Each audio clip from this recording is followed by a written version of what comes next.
তোমার নামে শুরু আল্লাহ। সম্মানিত মুসল্লিবৃন্দ, মহান আল্লাহ রাব্বুল আলামিনের দরবারে শুকরিয়া আদায় করছি, যিনি আমাদেরকে জিলহজ মাসের তৃতীয় জুমায় জুমার নামাজ আদায়ের উদ্দেশ্যে মসজিদে আসার তৌফিক দান করেছে। এই জন্য বলি আলহামদুলিল্লাহ। সম্মানিত মুসল্লিবৃন্দ, জিলহজ মাসের এই তৃতীয় জুমায় আমরা দোয়া ও মোনাজাত সম্পর্কে আলোচনা শুনব। আমা তৌফিক ইল্লা বিল্লাহ, ইনশাআল্লাহ। সম্মানিত মুসল্লিবৃন্দ, অত্যন্ত গুরুত্বপূর্ণ একটি বিষয় দোয়া ও মোনাজাত।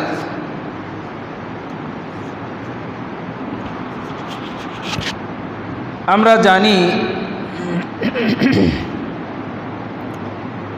মুসলিম হিসাবে আমরা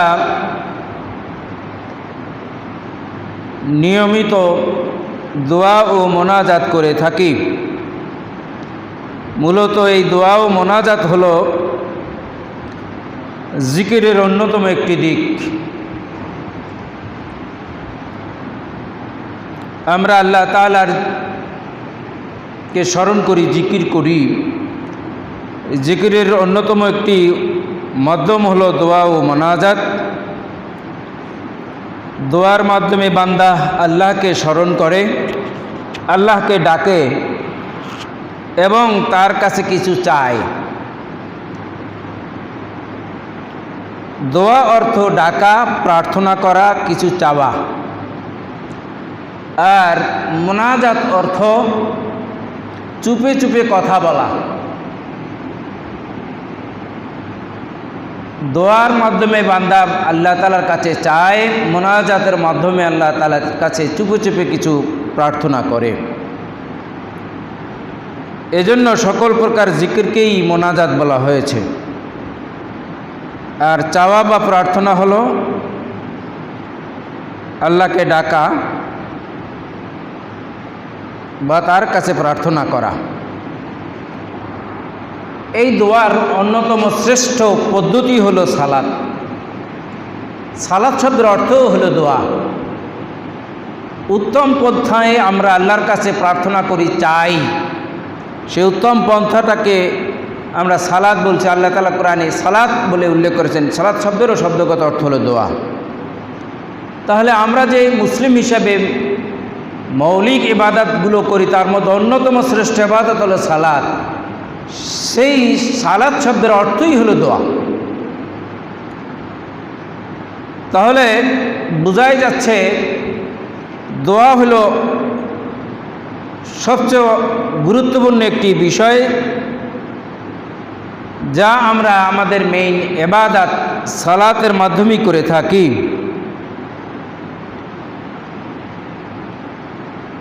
আজকের আলোচনা আমরা কয়টি অংশে শুনব। প্রথমত দোয়া ও মোনাজাতের অর্থ, যা এতক্ষণ আমরা শুনলাম। এরপরে দোয়া ও মোনাজাতের গুরুত্ব,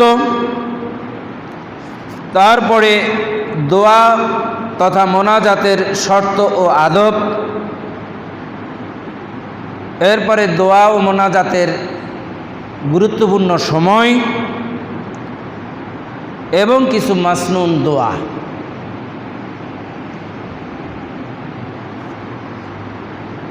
প্রথমেই আসি এই দোয়ার গুরুত্ব সম্পর্কে। দোয়া ও মোনাজাতের গুরুত্ব রয়েছে। তার আগে দোয়া ও মোনাজাতের শেপটা বোঝা দরকার। আমরা শুধুমাত্র হাত তুলে যে মোনাজাত করি, এটাকেই শুধু দোয়া ও মোনাজাত মনে করি। প্রকৃত অর্থে এটুকুই দোয়া ও মোনাজাত নয়। আমরা যতবার আল্লাহ তাআলাকে স্মরণ করি, সকল জিকিরকেই দোয়া ও মোনাজাত বলা হচ্ছে, সকল জিকির। তো উত্তম জিকির হলো সালাত। সালাতের মাধ্যমে আমরা দোয়া ও জিকির করে থাকি। তো এই সকল দোয়াই যে ইবাদত, সেটি আমাদের কথা নয়। এটা রাসূলুল্লাহ সাল্লাল্লাহু আলাইহি সাল্লাম হাদিসে সুন্দর করে উল্লেখ করেছেন, একটি কোরআনের কোট করে, কোরআনের আয়াত উল্লেখ করে।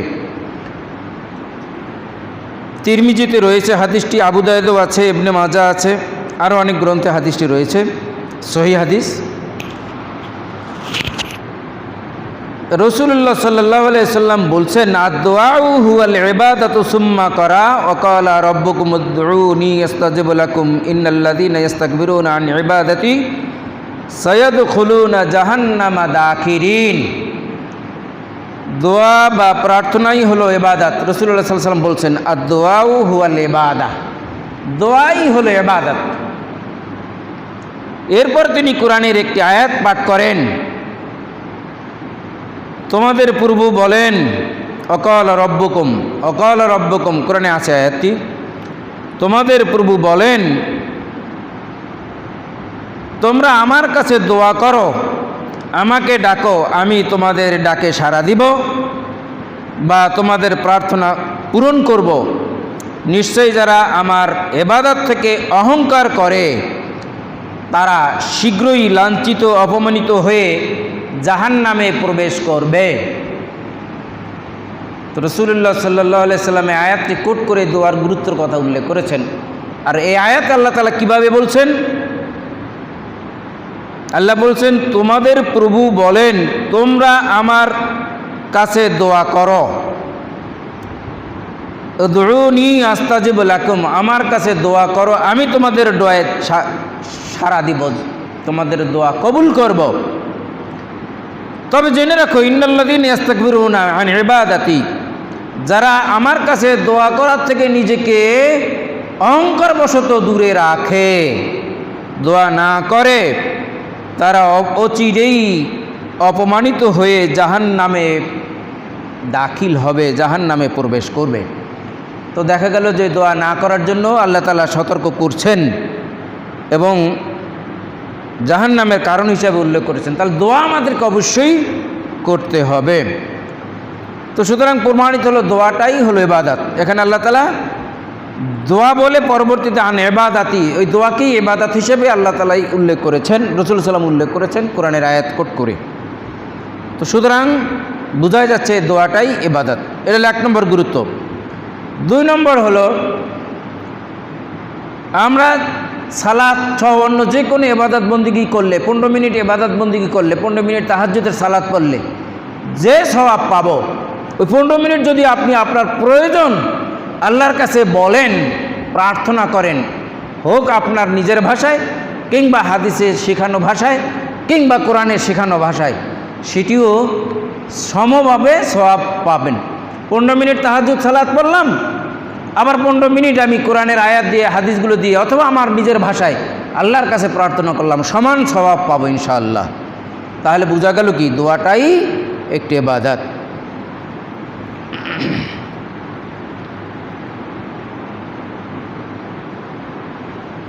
যেমন রাসূলুল্লাহ সাল্লাল্লাহু আলাইহি ওয়াসাল্লাম এই দোয়ার গুরুত্ব সম্পর্কে বলছেন, লাইসা শাইউন আকরামা আলাল্লাহি তাআলা মিনাদ দোয়া, আল্লাহর কাছে দোয়ার চেয়ে সম্মানিত বস্তু বলতে আর কিছুই নেই। দোয়ার চেয়ে সম্মানিত বস্তু আল্লাহর কাছে আর কিছু নেই। আল্লাহর কাছে অতীব প্রিয় সম্মানিত বিষয় হলো তার কাছে প্রার্থনা করা, দোয়া করা। সে কারণে রাসূলুল্লাহ সাল্লাল্লাহু আলাইহি ওয়াসাল্লাম বলছেন, লাইসা শাইউন আকরামা আলাল্লাহি মিনাদ দোয়া, দোয়ার সে আল্লাহর কাছে প্রিয় বিষয়, সম্মানিত বিষয়, সম্মানের বিষয় আর কিছুই নেই। তাহলে দোয়াটা আল্লাহর কাছে অতীব প্রিয় এবং সম্মানের। সে কারণে প্রত্যেকেরই উচিত এই বেশি বেশি দোয়া করা। অন্য হাদিসে এসেছে রাসূলুল্লাহ সাল্লাল্লাহু আলাইহি ওয়াসাল্লাম দোয়ার গুরুত্ব বর্ণনা করতে গিয়ে বলেছেন, দোয়ার ফসল 3টির যে কোনো একটি মানুষ পাবেই। অনেক হাদিসে এসেছে মানুষ যত দোয়া করে কোনো দোয়াই বিফল যায় না, পাবেই সে। 3 শেপের কোন 1 শেপে। 3টি শেপ কি কি? প্রার্থনা করার সাথে সাথে তা আল্লাহ তাআলা পূরণ করে দেয়। 1, যখন মানুষ চায় হয় আল্লাহ তাআলা সাথে সাথে তার দোয়া পূরণ করেন। দ্বিতীয়ত, সাথে সাথে পূরণ না করলেও সাথে সাথে দোয়ার যা প্রার্থনা করছে তাকে তা না দিল, আখেরাতে তার জন্য সঞ্চয় করে রাখেন। এটা হল দ্বিতীয়। দুনিয়াতে সাথে সাথে না পেলেও আখেরাতে সে পাবেই, মিছ নাই। অথবা তৃতীয়ত আরেকটি হলো, এই দোয়ার বিনিময়ে তার একটা বিপদ, তার একটা সমস্যা দূর করে দেন। সুবহানাল্লাহ। তার মানে দোয়া যদি করি, আমার দোয়ার তিনটির কোনো একটিতে থাকবেই, হয় আমি সরাসরি এর বিনিময়ে পাব, অথবা পরকালে পাব, অথবা এই দোয়ার বিনিময়ে আমার কোনো বিপদ দূর হয়ে যাবে। সুতরাং দোয়ার কোনো লস নাই, দোয়ায় কোনো লস নাই, কোনো একটা শেপে আমি তার বিনিময় পাবই।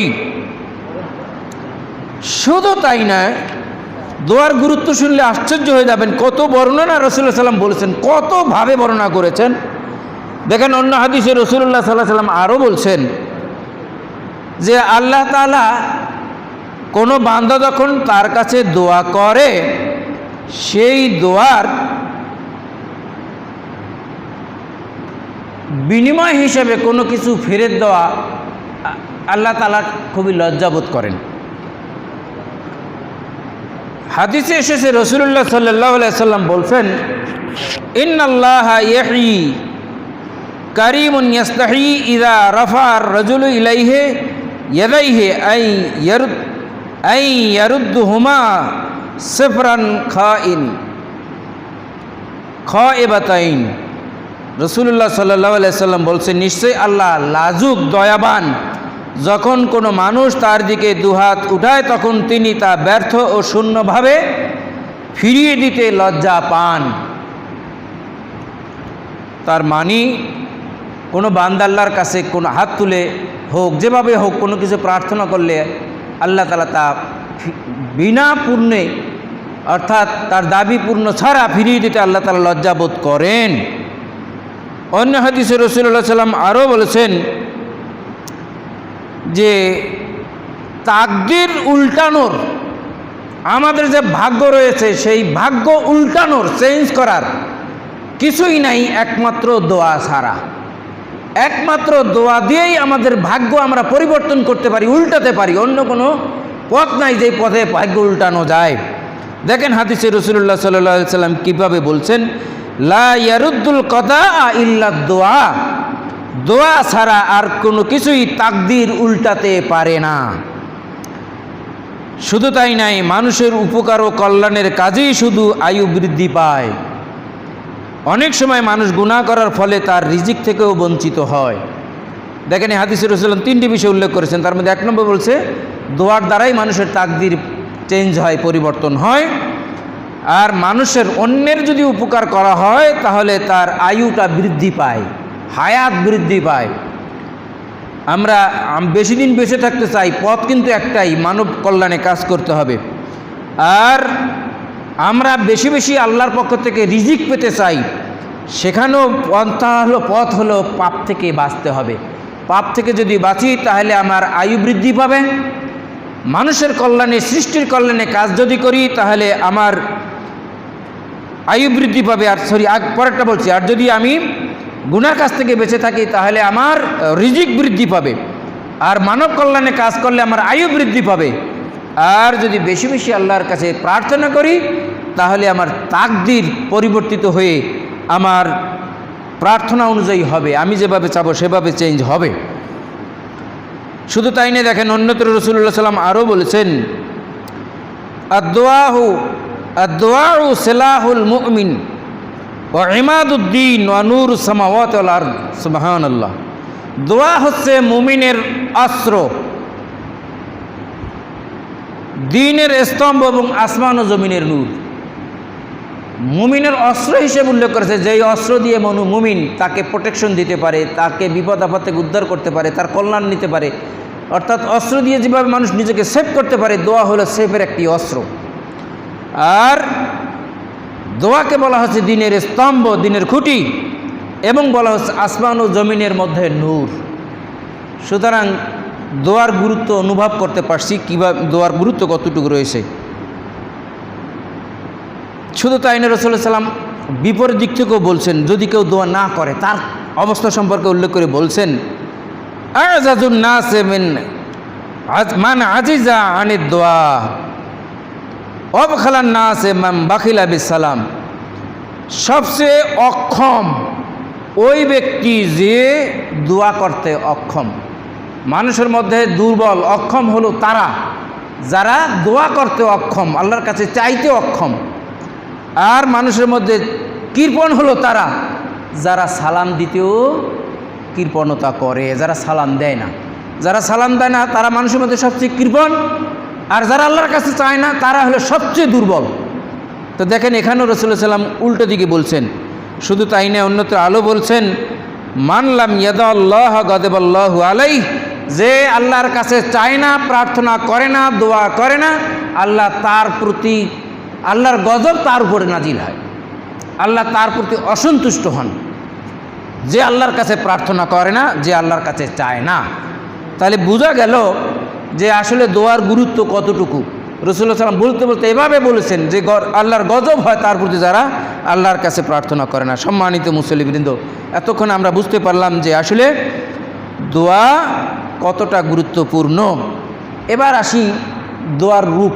আসলে দোয়াটা আমরা দোয়ার ব্যাপারটা গুরুত্ব দেই না। অনেক সময় মনে করি আমি তো পাপী মানুষ, আমার দোয়া কি আল্লাহ কবুল করবে? এত পাপ করছি, পাপের মধ্যেই থাকি, সবই তো পাপ করি, আল্লাহর হুকুম তো কিছুই মানি না, সুতরাং আমার দোয়া তো কবুল হবে না, সেই জন্যে দোয়া করি না। উল্টো, সম্পূর্ণ ভুল, সম্পূর্ণরূপে ভুল। যে অন্যায় করে, যে পাপ করে, তার দোয়াই আল্লাহ কবুল করেন।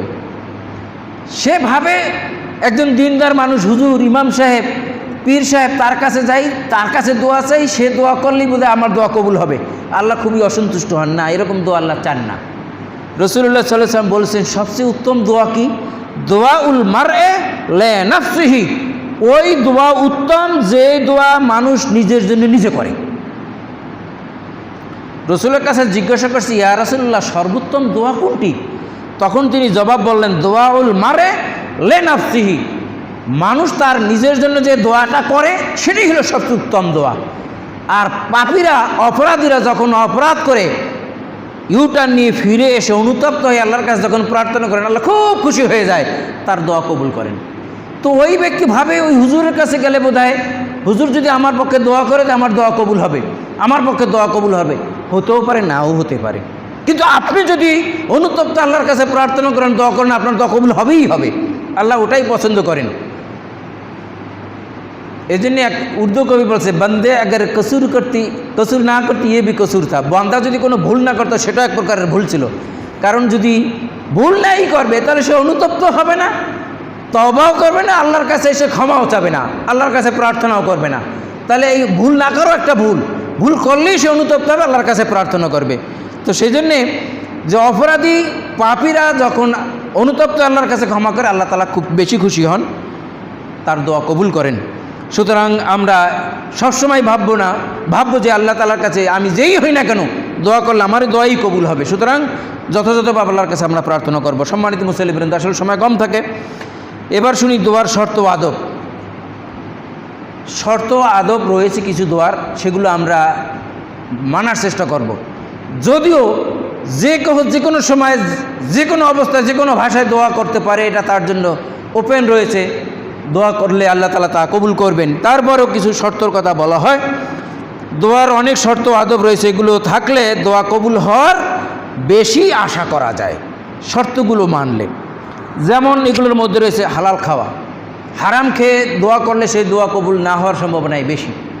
যদি হারাম থেকে ফিরে আসতে পারে, তওবা যথাযথভাবে করতে পারে, তখন হয়তো দোয়া কবুল হবে। কিন্তু হালাল খেতে হবে। দোয়ার কবুলের শর্ত হলো হালাল খেতে হবে, হালালে আসতে হবে, হারাম থেকে দূরে থাকতে হবে, সৎ কাজের আদেশ দিতে হবে, অসৎ কাজ থেকে ফিরে থাকতে হবে। আমি যদি সৎ কাজের আদেশ না দিই, অসৎ কাজ থেকে ফিরে না থাকি, তাহলে আমার দোয়া কবুল নাও হতে পারে। সুন্নতপন্থী হতে হবে, বিদআতপন্থী হওয়া যাবে না।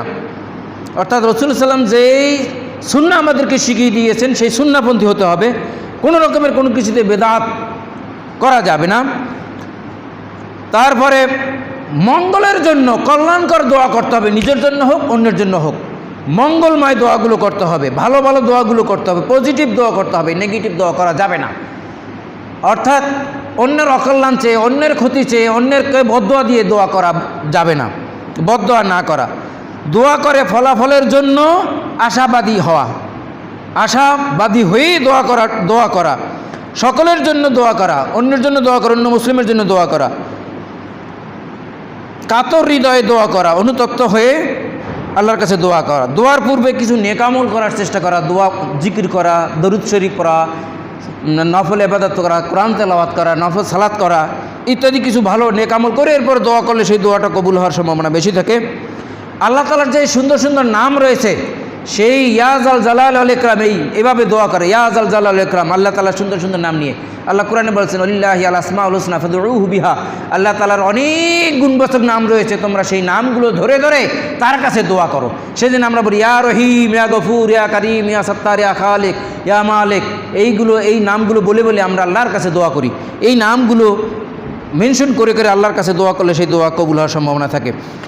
এবং দোয়া যখন করবো, বিশেষ কোনো দোয়া করব, তখন দোয়ার শুরুতে এবং শেষে দরুদ শরীফ পড়া, বারবার দোয়া করা, একই বিষয়ে বারবার বলা, বারবার দোয়া করা, হাত উঠায় দোয়া করা।